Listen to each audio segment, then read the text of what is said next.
Yo lo que sí quisiera destacarles es que cuando un profesional educativo aborda el diseño de un entorno virtual planificado, formalizado, debe asumir, digamos, un concepto que no está tan divulgado, que es el concepto de actividad o de e-actividad, entendido como una actividad que un alumno tiene que ejecutar, desarrollar, realizar en el marco de un entorno online.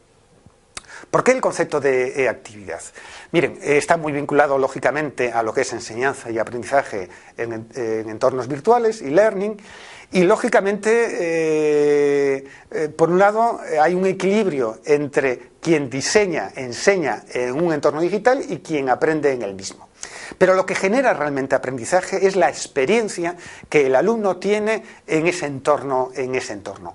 Para que obtenga esa experiencia de aprendizaje, de algún modo hay que planificar, preparar situaciones o actividades que el alumno tiene que realizar. Al hacerlas, obtiene, digamos, esa experiencia. Por eso, frente a lo que tradicionalmente se ha hecho en los entornos e-learning o aulas virtuales, de estructurar y organizar ese aula a través de contenido como eje central, les estoy proponiendo que sea la tarea de aprendizaje, la e-actividad, quien sea, digamos, ese elemento clave, eje, a partir del cual organizar o estructurar todos los elementos de un entorno virtual.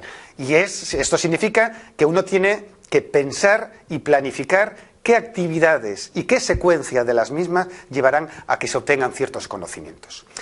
En torno a la e-actividad o actividad electrónica, como quieran denominarles, hay distintos tipos, ¿no? Y podemos hablar de actividades muy simples, que duran muy poco tiempo, microactividades, como puede ser un ejercicio simple individual, yo que sé, responder un text o completar un puzzle o un juego de palabras, etcétera, a lo que son macroactividades o actividades más largas en tiempo, en complejidad, como pudiera ser un proyecto de trabajo grupal a través de entornos online.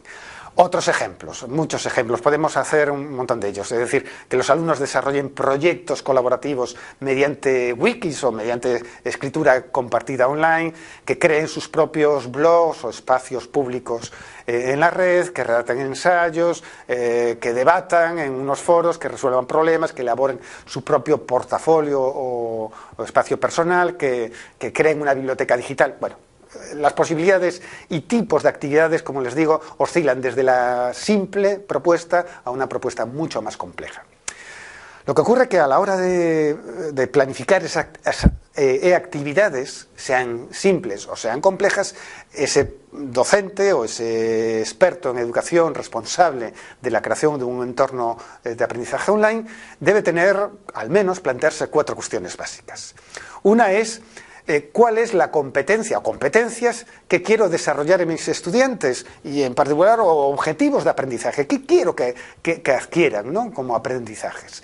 Hoy hablamos de competencias, en otros momentos hablábamos de dimensiones de aprendizaje u objetivos, ¿no? A la vez, tener en cuenta también y ser conscientes de que bajo cualquier tarea o propuesta de actividad hay que trabajar o desarrollar contenidos, conocimientos. ¿Cuáles son esos? Hacerlos explícita. También tenemos que pensar, a la hora de planificar una actividad electrónica o dentro de un entorno online, es cuál es la organización didáctica de esa actividad, es decir, qué tiempo exige para su cumplimentación, ¿va a ser individual o va a ser agrupada en pequeño grupo o gran grupo? ¿Cuáles son los espacios? ¿Cómo se va a evaluar? Es decir, tenemos que hacer una planificación organizativa didáctica de la misma. Y, lógicamente, todo esto es tecnología digital, por tanto, tenemos que también seleccionar y pensar cuáles son las herramientas, aplicaciones o recursos digitales que van a permitir a esos estudiantes cumplimentar adecuadamente la actividad electrónica. Hoy en día hablamos ya también de metodologías para trabajar la enseñanza y el aprendizaje en entornos online, ¿no? Metodologías que tienen nombres que ustedes pueden encontrar en la bibliografía fácilmente, desde las webs, el aprendizaje por proyectos, aprendizaje colaborativo, estudios de caso, los círculos de aprendizaje, el aprendizaje basado en problemas o el aprendizaje por tareas. busquen información, que encontrarán seguramente mucha bibliografía que les explica este tipo de metodologías, y cada una de esas metodologías es simplemente la configuración y organización de distintos tipos de actividades, ¿no? Yo, por resumir y por ir sintetizando ideas básicas. Miren, sea una metodología u otra, lo que uno tiene que tener claro a la hora de diseñar entornos de aprendizaje es que el alumno sea el creador de los conocimientos, no sea un mero receptor. Y esa forma de crear y construir los contenidos es siempre y cuando se le planteen a los estudiantes dentro del entorno actividades de aprendizaje. Y para eso hay que pedirles y solicitarles que genere, digamos, contenidos digitales en formatos y lenguajes distintos.